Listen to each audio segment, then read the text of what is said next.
మార్గం చూపించాను. ఈరోజు మూడో సమస్య కంగుంది. ఒక చరిత్ర.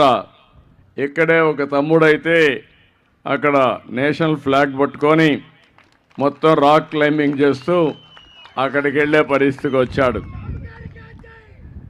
ఇప్పుడు ఈ యొక్క కంగుంది ఫోర్ట్ సాక్షిగా మూడో నిర్ణయం, మూడో చరిత్ర, కంగుంది రైతులకు పట్టాలు ఇవ్వడం అని చెప్పి మరొక్కసారి మీ అందరికీ తెలియజేస్తున్నా.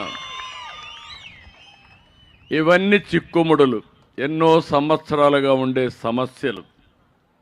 ఇవి పరిష్కారం చేసుకుంటూ వస్తున్నాం. ఇటీవల కాలంలో 1924లో ఒక ప్రభుత్వం వచ్చింది, గొడ్డలి పార్టీ. విధ్వంసాన్ని నమ్ముకున్న పార్టీ, రౌడీజాన్ని, నేరాలను నమ్ముకున్న పార్టీ. ఎవరైనా కానీ వాళ్ళ పార్టీకి ఓటు ఏమైనా లేకుంటే వాళ్ళ పార్టీ పట్ల సుముఖంగా లేకపోతే వాళ్ళ మీద కక్ష కట్టి నువ్వు వస్తావా లేదా అనడం, లేకపోతే మీ భూమి నాకు ఇచ్చేయమనడం, తక్కువ ధరకు అమ్మనడం, ఇలాంటి విన్యాసాలు చేశారు. ఎంత విన్యాసాలంటే మీరు ఒకసారి గుర్తుపెట్టుకోవాలి. తరతరాలుగా మీ పెద్దలు మీకు భూములు ఇచ్చారు. మీరు కష్టపడి కొంత భూమి కొనుక్కున్నారు. ఆ భూమి పట్టాదారు పాసు పుస్తకం పైన ఫోటో ఎవరిదంటే ఎవరి తమ్ముళ్ళు చూశారా ఆ ఫోటో? ఈరోజు ఆ ఫోటో పట్టాలన్నీ తీసేసి రాజముద్రతో మీకు ఇచ్చేసే పట్టాలు ఇస్తున్నా. నేను వేసుకోవాలంటే నా ఫోటో వేసుకోలేనా? నేను 4వసారి ముఖ్యమంత్రి. ధర్మం కాదు, న్యాయం కాదు. మీ ఆస్తి, మీ పట్టాదారు పుస్తకం మీ యొక్క వారసత్వంగా ఉండాలి, కానీ ఇలాంటి తప్పుడు పనులు చేయడం కరెక్ట్ కాదు. రెండోది, మీ భూమి దగ్గర సర్వే రాళ్ళు, ఆ సర్వే రాళ్ల పైన కూడా బొమ్మ కావాలి. ఎంత పిచ్చో మీరు ఒక్కసారి ఆలోచించుకోండి.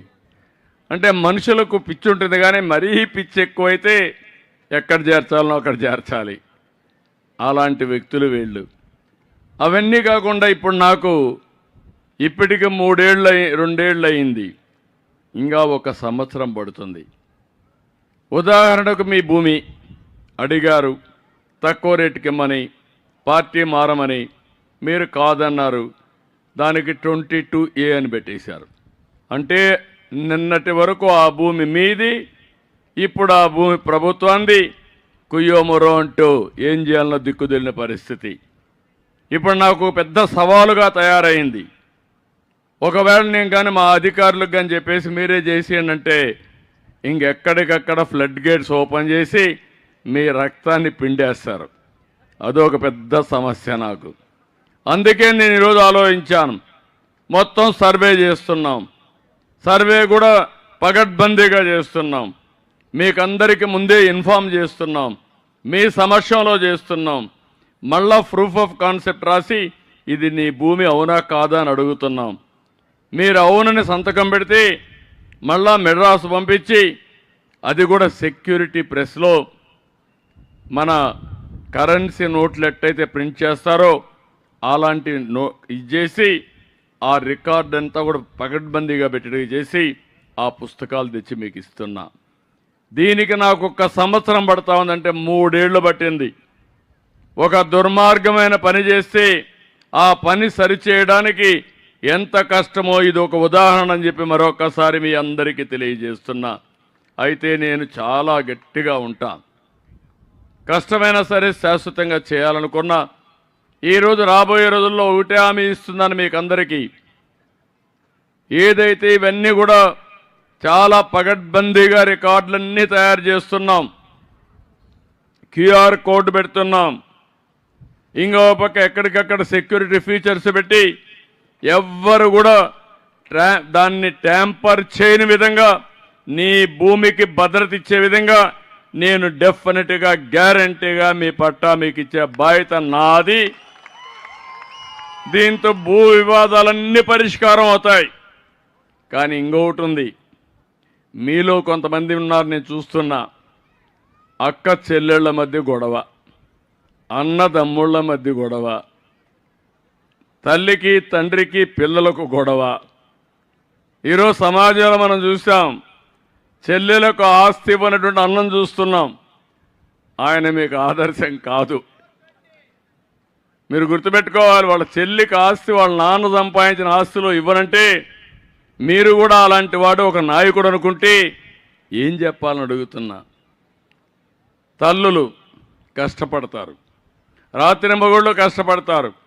మీరు తిండి తినకుండా పిల్లల్ని పెంచి బాగా చదివించి పైకొస్తే నన్ను చూసుకుంటాడు అనుకుంటారు, అవునా కాదా? కోరుకుంటారు. అలాంటి పిల్లలు తండ్రిని తల్లిని చూసుకోకపోతే ఏమనిపిస్తుంది తమ్ముళ్ళు అని అడుగుతున్న ఆడబిడ్డలు మీరు ఆలోచించాలి. అలాంటి కొడుకుని ఎక్కడన్నా చూశారా మీరు? అలాంటి కొడుకు రాష్ట్ర పార్టీ గొడ్డలి పార్టీకి అధ్యక్షుడు. తల్లికి తిండి పెట్టలేడు, తల్లిని చూడలేడు, ఆ తల్లి ఆస్తి కబ్జా చేయాలని చూస్తాడు, అడిగితే కోర్టుకి వేస్తాడు. తల్లిని కోర్టుకి ఇచ్చిన వ్యక్తుల్ని ఎక్కడైనా చూశారా అని మిమ్మల్ని అడుగుతున్నా. మీరు అలాంటి వాళ్ళని ఆదర్శంగా తీసుకోవద్దండి. మీరు కూడా పిల్లలు తల్లులకు ద్రోహం చేయొద్దండి, అది మంచిది కాదు. ఈరోజు ఇవన్నీ పరిష్కారం చేస్తున్నాం. మన నియోజకవర్గం కుప్పంలో ఎప్పుడూ ప్రశాంతత, శాంతికి మారు పేరు కుప్పం. నేను ఎప్పుడూ చెప్పేవాడిని, ఈ కుప్పంలో కోర్టులొద్దు, ఈ కుప్పంలో పోలీస్ స్టేషన్లొద్దు. ఎవరైతే పోలీస్ స్టేషన్కు పోరో వాళ్ళు అందరికంటే ఆనందంగా ఉంటారని చెప్పేవాడిని. ఈ మధ్య మన కుప్పంలో కూడా రౌడీలు తయారైపోయారు, ప్యాకెట్ బ్యాచ్ తయారైంది, గంజాయి బ్యాచ్ తయారైంది, స్మగ్లర్లు తయారయ్యారు. కడాన నాలాంటి వాడిని నిలదీసే పరిస్థితి కానీ దాడి చేసే పరిస్థితికి వచ్చారు ఇక్కడ. అందుకే నేను మిమ్మల్ని అందరినీ కోరుతున్నాను, కుప్పంలో హింసకు తావు లేదు, రౌడీయిజానికి తావు లేదు. ప్రజల శాంతి కోసరం, భద్రత కోసరం, మా ఆడబిడ్డల రక్షణ కోసరం నేను అండగా ఉంటానని మరొకసారి మీ అందరికీ హామీ ఇస్తున్నా. మనకు కావాల్సింది ఉద్యోగాలు కావాలి, పెట్టుబడులు తీసుకొస్తున్నాం, పెద్ద ఎత్తున ఇండస్ట్రీస్ వస్తున్నాయి. మన పిల్లలు బెంగళూరు పోయే పని లేదు, బెంగళూరు నుంచి మన ఊరికే వస్తారు.